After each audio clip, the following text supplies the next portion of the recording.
En esta ocasión conversaremos con el doctor Eduardo Villegas Hernández. Él es profesor titular de tiempo completo en la Universidad Autónoma Metropolitana, con 43 años de experiencia docente y de investigación en la misma. En esta institución ha sido jefe del área de investigación Planeación Estratégica de las Empresas, miembro de la Comisión Dictaminadora de Ciencias Económico-Administrativas, distinguido con el premio a la docencia en la División de Ciencias Sociales de aquí, de la Unidad Iztapalapa. Como parte de sus demás actividades académicas realizadas en otras instituciones, podemos mencionar que el 15 de mayo de 2011, doctor, usted fue galardonado como el primer profesor distinguido en el área de finanzas de la UNAM. En el año del 2012, el Colegio de Posgraduados en Administración de la República Mexicana, AC, le otorgó el Premio Nacional al Mérito Universitario 2011. Ha sido profesor de la Universidad Autónoma del Estado de México, de la Universidad Autónoma de Chiapas, de la Universidad de Occidente, de la Universidad Autónoma de Tlaxcala y de la Universidad Iberoamericana. Acá sabía que sí. También ha dedicado parte de su vida a la capacitación, especialmente en el Instituto Serfín, en el Imerval y en países como Costa Rica, Ecuador y Honduras. Doctor Villegas, pues es un honor, un gustazo tenerlo con nosotros aquí en el estudio, doctor. Muchísimas gracias. Todo el gustazo es mío. Muchísimas gracias por invitarme. Doctor, pues quisiera que nos remontáramos a su niñez. ¿Cómo fue la infancia del pequeño Eduardo Villegas? ¿Cómo eran sus padres con usted, doctor? Cuéntenos. Eran padres muy especiales. ¿Por qué padres muy especiales? Primera, mi madre fue muy pobre. Mi padre vino del rancho, de pueblo. Llegó, después de viajar Oaxaca, Chiapas, etcétera, llegó a la Ciudad de México a trabajar de empleado de mostrador. Encontró que no le alcanzaba. Entonces quiso trabajar y empezó a trabajar de agente de ventas. Y el dueño de la empresa le decía, oye, pero Tonchi, se llamaba Antonio, te vas a perder en la gran ciudad. No, yo le echo ganas. Empezó a trabajar y si los vendedores empezaban a las 10, él empezaba a las 9. Y si terminaban a las 6, él terminaba a 6, 7, 8 de la noche y de repente empezó a ser el mejor vendedor. Entonces volvió a hablar con el dueño y le dijo, oiga, ¿sabe qué? Que no me alcanza lo que gano.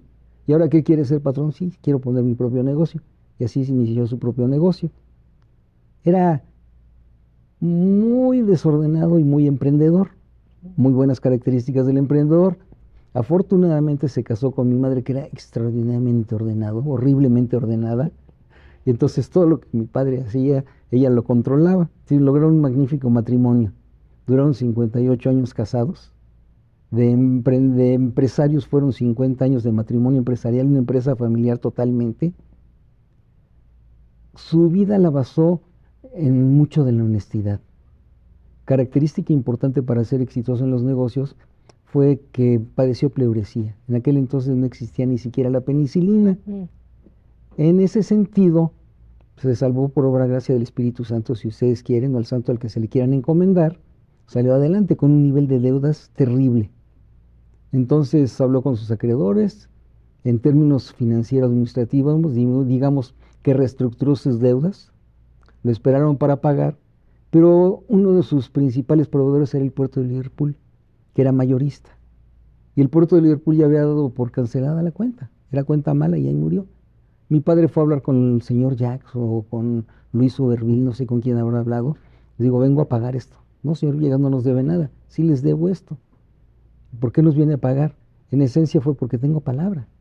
Y yo lo que me comprometía a pagar, lo pagué. Entonces le dijeron, ¿sabes qué? Estás trabajando mal, no compras la mercancía adecuada ni vendes de la forma adecuada. Entonces Liverpool desde ese entonces lo capacitó para ser un buen comerciante. Llegó a ser el segundo comerciante más importante que importaba mercancía de Alemania.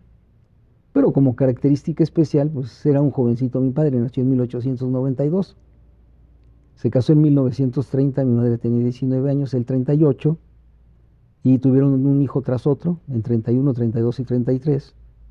Mi madre, yo creo que controló el no poder tener hijos, y de repente que salgo yo, en 1949, a los 2 años y medio de mi hermano. Entonces mi padre fue muy especial porque era un padre que fue mi padre cuando tenía 58 años, edad a la que yo fui abuelo. Y mi madre 39, eran muy viejos para ser mis padres. con una formación muy rígida. Si mi padre ahorita me decía es de noche, eres de noche.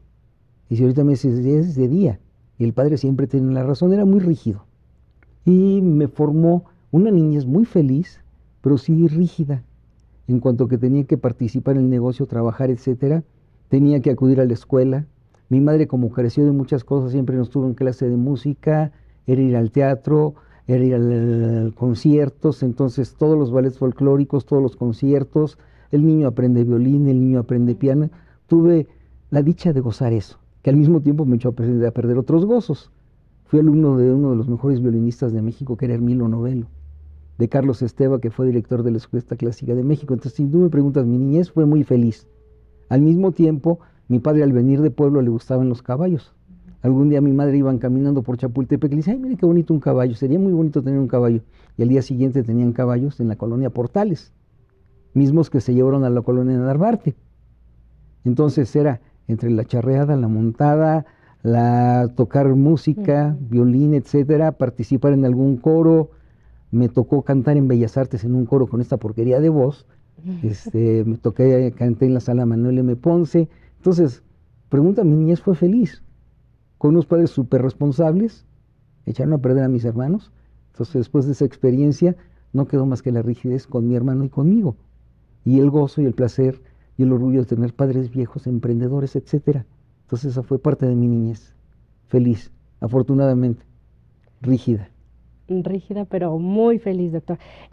Y bueno, doctor, ¿qué nos puede decir sobre su educación secundaria y preparatoria? ¿Cómo la vivió, doctor?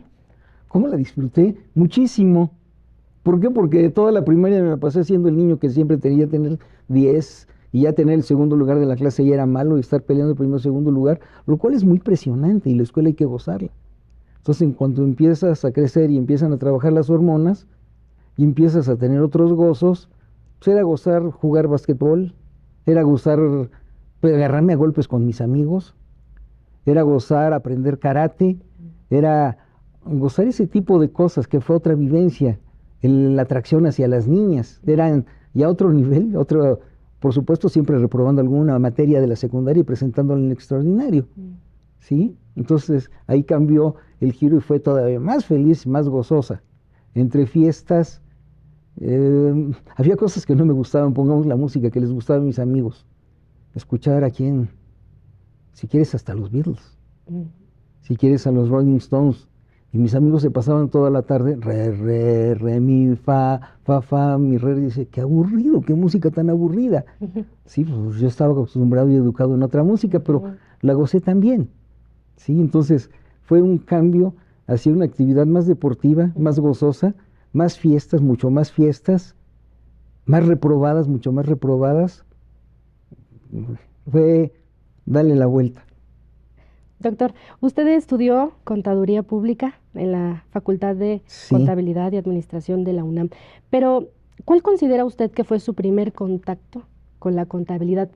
¿Y qué fue lo que le hizo querer estudiar esta carrera, doctor? Híjole, originalmente yo quería estudiar administración. ¿Por qué? No lo sé. Yo te podría garantizar que la mayoría de los muchachos que van a estudiar alguna carrera no tienen idea de lo que es la carrera. Es terrible que a un muchacho a los 18 años le digas, ¿a qué te vas a dedicar toda la vida? No se va a dedicar a eso. Si no tienes idea de qué es. Entonces, en el baile de graduación de la preparatoria, fue el papá de una amiga. Y me dice, oye, Lalo, ¿y qué vas a estudiar? Administración, señor. ¿Pero cómo administración? ¿Administrador puede ser cualquier persona? Sí, cualquier persona puede ser administrador, con conocimiento o no, pero puede serlo. Estudia contaduría.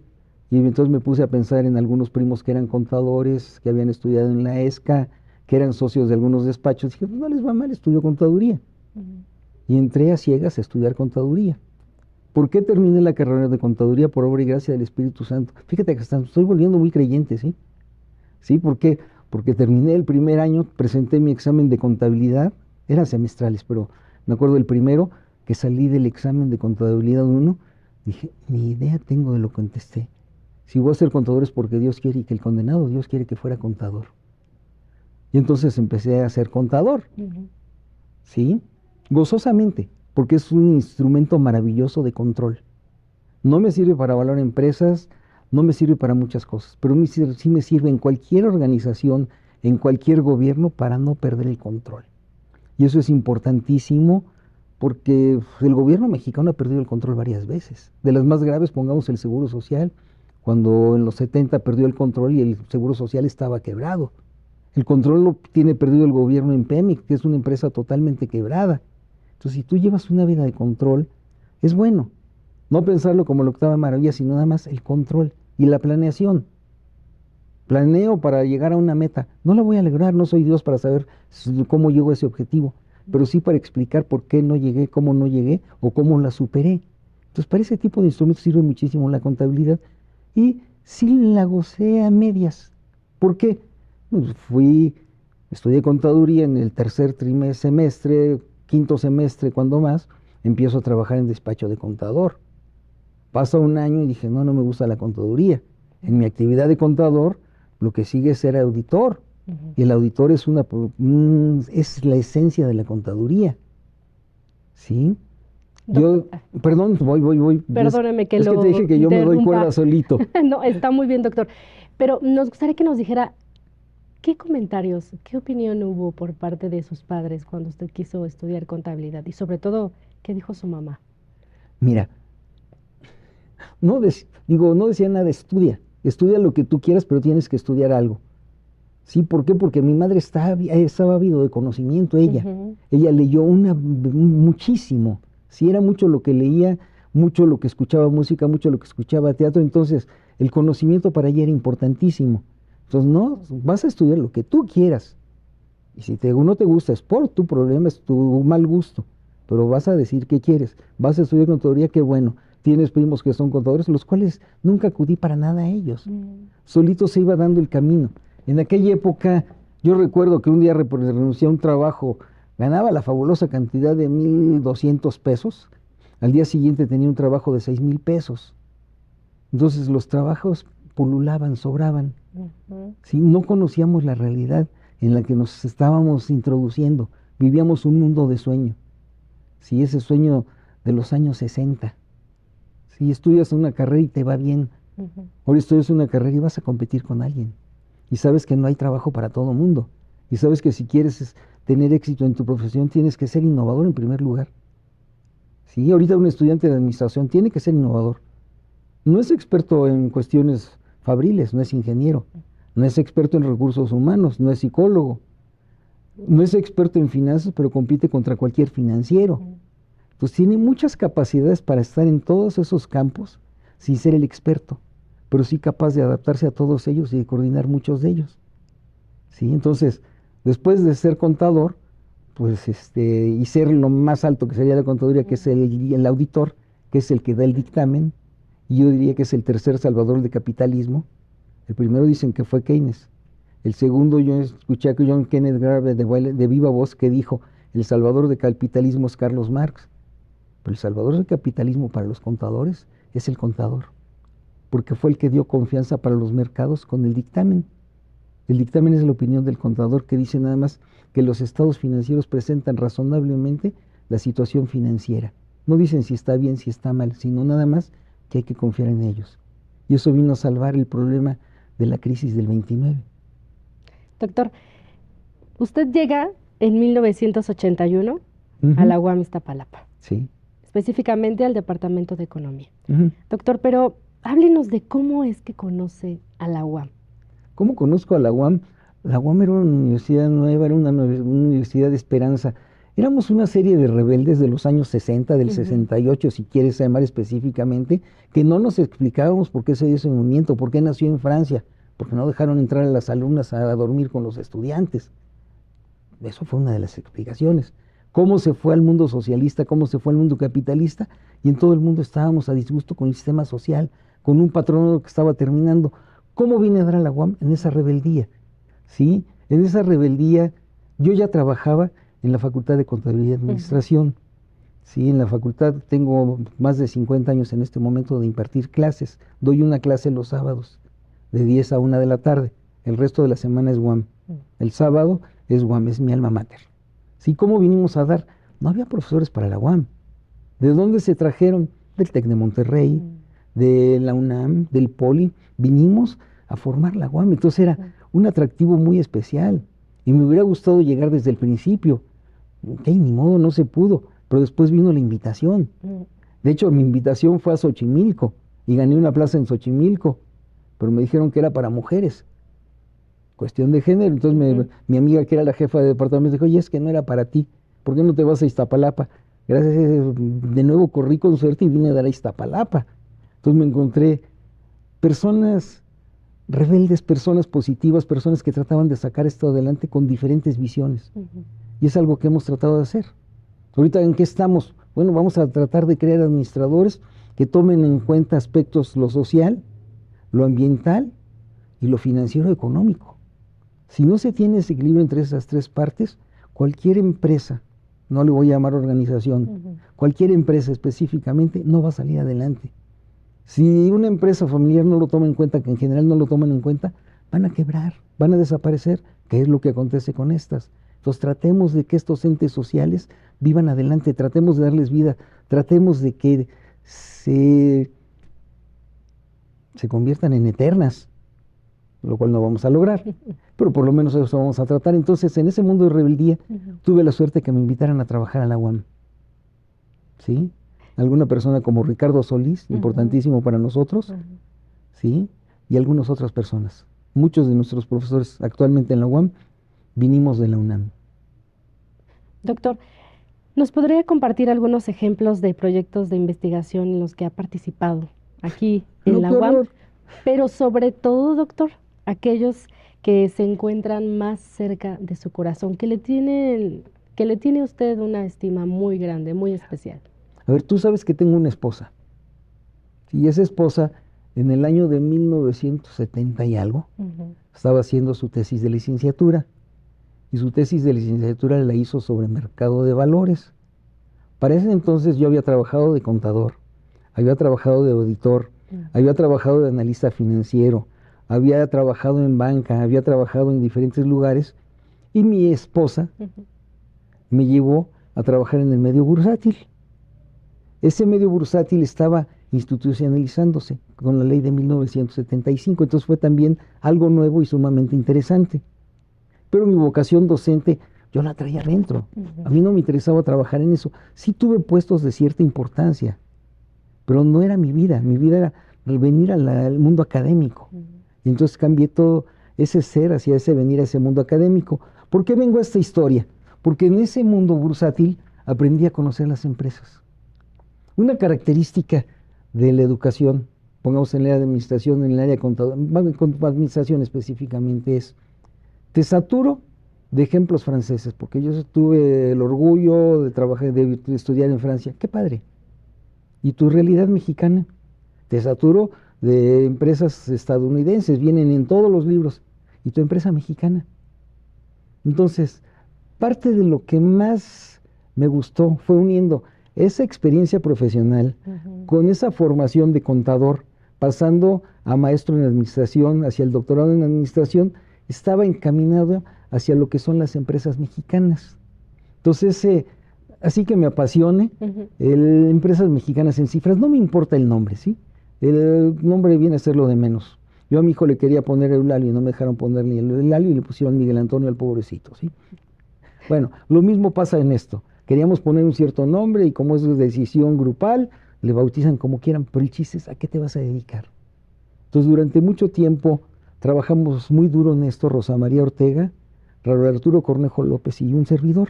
Trabajamos muchísimo en el ámbito de conocer las empresas mexicanas. Entonces, la pasión diaria, ¿qué es? Vivir esto. ¿Y vivir esto en qué sentido? Bueno, hablamos de las empresas, qué son, cómo evolucionaron, cuáles han sido sus decisiones estratégicas desde su formación hasta el momento actual. ¿Cuándo se acaba ese proyecto? Cuando se mueren esas empresas. Me llama mucho la atención. ¿Y qué vigencia tiene el proyecto? 3 años. No, un trabajo de investigación es permanente. No puedo decir aquí se acabó la investigación y adiós. ¿Sí? Entonces, ¿qué tenemos ahí? Empresas mexicanas. Meternos en empresas mexicanas es, en esa vivencia de ese proyecto de investigación, conocer su entorno socioeconómico. Hemos vivido situaciones impresionantes en el mundo financiero. ¿Qué tan impresionantes? Teníamos una banca comercial. ¿Qué era la banca comercial? Banquitos que captaban recursos a corto plazo y prestaban a corto plazo. No se requería más. Viene la Segunda Guerra Mundial, un cierto desarrollo económico, se sustituye parte de lo que se producía en Estados Unidos, se requerían financieras, aparecen las financieras, aparecen las hipotecarias, se está trabajando en esa banca especializada. Llega el año de 76, se cambia la ley bancaria y aparece una ley que crea la banca múltiple. ¿Qué es esto? Fusiono mi banca comercial con mi banca hipotecaria, con las financieras en una sola institución. Era impresionante. ¿Por qué? Era un gran cambio con ese año de 76. Pacífico fue el primer banco múltiple. ¿Y qué sucedió con eso? Si yo tenía que mantener en tiempo real 2 sistemas de información en cada una de estas instituciones. Entonces, si yo tenía de esos 3 tipos de banco, eran 6. Los fusiono, se me quedan en 2. Híjole, en 1972 se les permitió a las agrupaciones bancarias no formales que dieran la cara. Y se dieron cuenta, oye, son unos cuantos bancos. Había muchísimos bancos en México. Banco de Comercio del Pacífico, Banco de Comercio de Guadalajara, Banco de Comercio de todos los estados y ciudades y lo que quieras. Lo único era el Banco Nacional de México, lo mismo en el Banco de Londres y México. Entonces dijeron, fórmense las agrupaciones bancarias no formales. Encuentran unos cuantos, vamos a dar cara. Y llegamos a la ley de 1976. Ahí me tocó participar. Me tocó participar vivamente en lo que mal llamaron la nacionalización de la banca. La banca mexicana era nacional. Simplemente les retiraron la concesión del servicio público de banca y crédito. No nacionalizaron a Citibank, no nacionalizaron el Banco Obrero, no. Las bancas privadas que estaban quebradas. Y entonces, ¿por qué estaban privadas? Porque captaban recursos a corto plazo y prestaban a corto y largo plazo. Porque había una estabilidad terrible en el país. Se abandonó el patrón oro-dólar a nivel mundial. ¿Qué estoy señalándote? Estamos interrelacionando en este proyecto de investigación el aspecto financiero global, traerlo al aspecto financiero nacional, traerlo al pequeño sistema de empresas mexicanas, especialmente bancarias, de crédito, de inversión. Interrelaciono todo esto. Me preguntas cuál es mi pasión. Ese grandísimo mundo empresarial, financiero, que te dije, ¿nos tocó vivir eso? Sí, nos tocó vivir eso. Por error de los banqueros, quiebran los bancos en 82. Entra el gobierno a salvarlos. Se salvó a los ahorradores. En el argot político es, salvaron a los banqueros. ¿Qué tenía de capital un banquero? 3 pesos. Los otros 97 eran de los ahorradores. Cuando se salvan a los bancos, se salvó a los ahorradores, no a los banqueros. Por eso lo hacen constantemente en los países. Y tienen 2 caminos. O yo gobierno me apropio de los bancos para salvarlo, o primero les otorgo créditos blandos, lo cual siempre falla, para que salgan adelante. No salgan adelante. Entonces, ¿qué hago? O me apropio los bancos, o me quedo con la cartera vencida. México es un país alto folclórico en esto. No conozco ningún otro país que en 12 años haya quebrado 2 veces el sistema bancario, en 82 y en 94. Es increíble. Entonces, en 82 se apropia el gobierno de los bancos, los saca adelante, empieza el proceso de privatización en 1990, culmina en 1992. Y a los nuevos banqueros les tomó quebrarlos de nuevo de 92 a 94. Ese entorno tan agresivo, esos mercados internacionales, en México no hay ni existía escuela de banca. ¿Estudias banca? No. ¿Estudias contaduría? ¿Estudias administración? ¿Hay una escuela bancaria y comercial? Sí, pero te dan la carrera de administración. No eres un funcionario bancario. Entonces, pero no sé si estoy excediéndome en la pasión que me metiste, cuál es el proyecto que vivimos. Vivimos ese proyecto de la vida diaria, del conocer nuestro entorno, del conocer nuestras empresas y ver qué efectos tienes. Doctor Villegas, usted tiene una amplia experiencia en la docencia y justo nos compartía hace un momento que usted venía aquí a la UAM a dedicarse a la vida académica. Sí. Pero, ¿qué significa para usted la labor docente, doctor? Híjole, recibir mucho, una gran cantidad de los muchachos. que me brinden la oportunidad, la institución, los muchachos, el medio financiero, de acompañarlos en su proceso de enseñanza-aprendizaje, donde yo no les voy a enseñar nada. Ellos están aprendiendo. El conocimiento está en los libros, el conocimiento está en las redes, el conocimiento está en cualquier lado. Simplemente acompañarlos en el conocimiento que ellos van descubriendo y del cual me hacen partícipe y del cual me ayudan a madurar y entender, o tratar de entender. Me han hecho grandes cambios en mi vida. Si te diste cuenta, mi formación fue muy rígida, ¿sí? Y esa rígida tuve que flexibilizarla y entender que tenía que aprender de los demás y acompañarlos en su proceso de enseñanza-aprendizaje. Es una retroalimentación. ¿Qué me lleva a eso? Sentir que a lo mejor todavía les puedo ser útil, que a lo mejor todavía los puedo acompañar. Sí, porque es una presunción, es un lujo que a los 74 años tenga la posibilidad de estar en eso. Y creo que todavía me aceptan.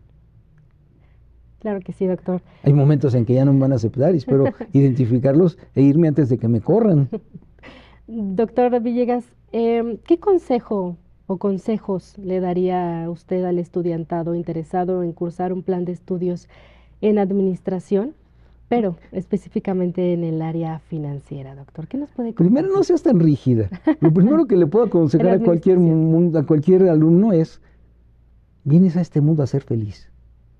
No vienes aquí a la universidad a sufrir. En el área financiera, lo primero que va a ser, si te llama la atención, a lo mejor puedes trabajar dentro de esta. Ahora, es un área muy rígida.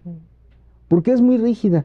Porque vas a tener que cambiar tu forma de ser, tu forma de hablar. No puedes decir, esto es un buen es algo cualitativo, no son muchas cosas. Vas a tener que cambiar eso.